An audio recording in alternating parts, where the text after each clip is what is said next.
What's up and welcome to My Point of View. I am your fat and opinionated host, and over the last couple of days, there have been a lot of updates in the Idaho 4 Bryan Kohberger case, which is kind of surprising because, I've covered quite a bit of cases, and usually when you get to this point in a story or in a case, usually you're not getting this steady stream of information.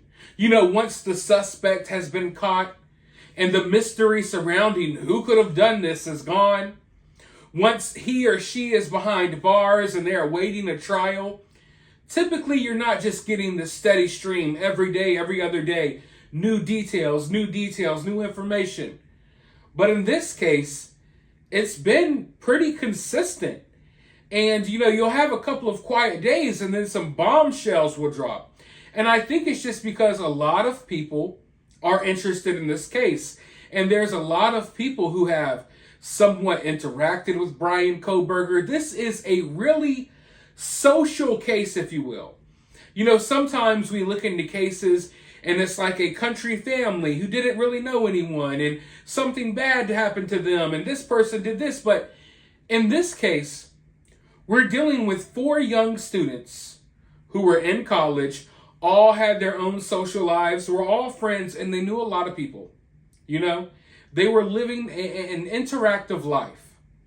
And then you have Bryan Kohberger, who attended a different college. He's young as well. There's a lot of people who crossed his path. So that's what I mean when I say this is a social case.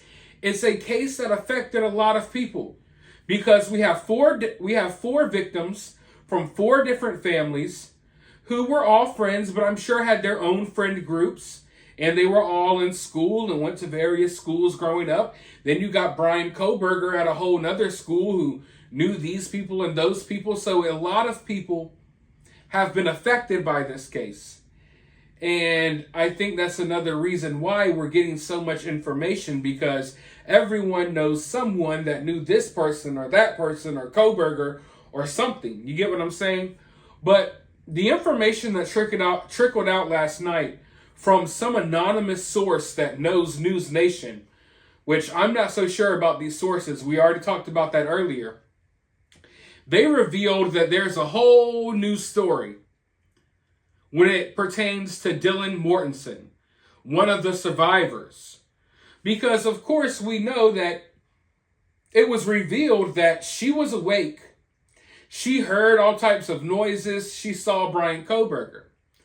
I'm sure most of you all are aware of those details. Well, the new claims are that she thought that these people, the Idaho 4, she thought that they were just causing a ruckus, partying, and she was telling them to shut up every time she came out of her door. Now, I personally believe that this makes Dylan look better than what she was looking beforehand. And that's another one of the reasons why I'm questioning this source and I'm questioning this story, because it totally conflicts with what we've already been told. And I would believe the information that's come out from official sources as opposed to anonymous sources. And I wonder, why is this information coming out? I know that a lot of people have been triggered by people questioning why Dylan didn't call 911. A lot of people have been making excuses for it. They've come up with different they've come up with different scenarios that aren't even real. They're creating new words and new things that Dylan must have suffered from. She suffered from this. No, it was paralysis. It was shock paralysis. She was frozen in place until 12:30 the next afternoon. They've come up with all types of new words to describe what she went through and all that stuff. And it's all bogus if you ask me. And, I wonder if this is coming out almost like to run cover for Dylan, to make it look like, oh, okay, this makes it look a little better, because from the initial story that we were told, if you hear those details and you look at those details, it would appear that Dylan knew that there was some type of conflict, that there was something bad going on in the house, and she saw the intruder, she got so scared that she didn't know what to do and couldn't even react to it until the next afternoon. But in the news story, it's, oh, Dylan didn't realize that there was ever a threat. She just thought they were being loud and rowdy and was telling them to shut up. Now that makes Dylan look better, in my opinion, because that means that she never even acknowledged or realized that there was a threat. So why would she call 911 if she thought they were just being loud and obnoxious? You get what I'm saying? So is someone out here trying to run cover for Dylan? Or is this true? What is actually happening here? Now, you guys know I don't really trust the mainstream media like that. Often when I cover these true crime cases, people are like, well, what about the experts? And what about this? So I play clips from the experts and professionals to appease people. But I will say, there's one reporter that I actually kind of like, and his name is Bryan Entin. And he's covered a lot of the cases that I've covered. And I've found that his reporting is usually, it's always been factual from what I've seen. He's a hard worker. He's dedicated to the stories that he covers. And I really like Bryan Entin. And Bryan Entin reacted to this new story about Dylan. And I want you all to watch this real quick and see what he has to say about this, because unlike most people in the news, I actually respect Bryan's opinion. So let's listen to what he has to say, then I'll be right back. Bryan, all of this is more to solving the puzzle that so many people have been conflicted over. Why on earth wouldn't someone call the police right away if they saw a figure in the house? I think this may give a little bit more context to what Dylan saw and what she was thinking and what she was going through.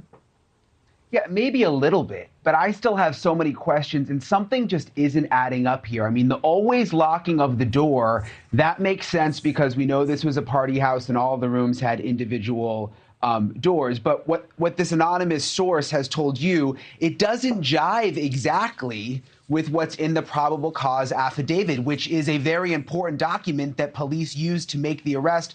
And that document has the information that the roommate gave the police, even specific quotes saying that there was someone there. It's okay. I'm going to help you. That she heard that she heard crying.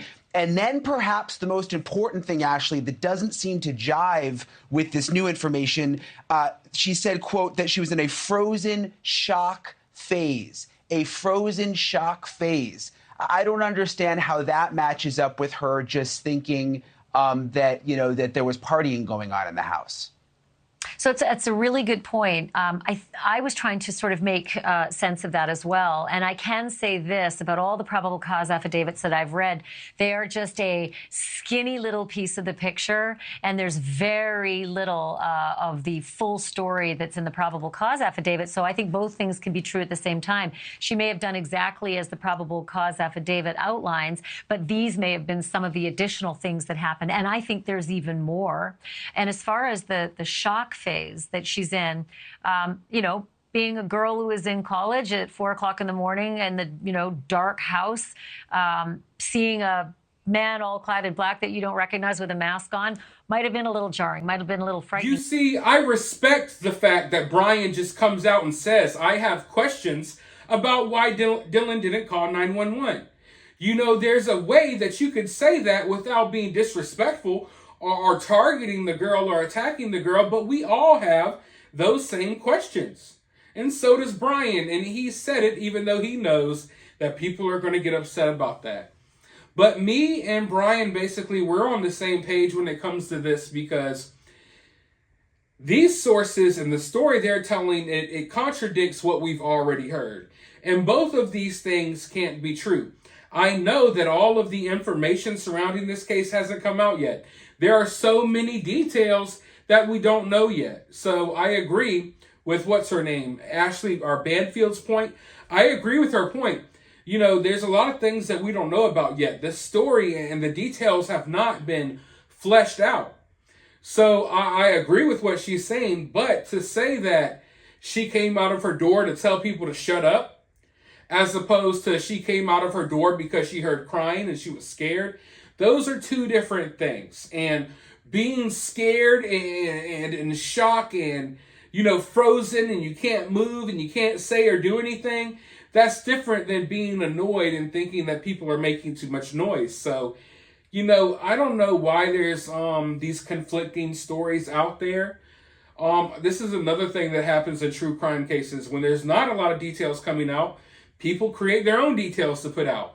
I would like to know who these sources are.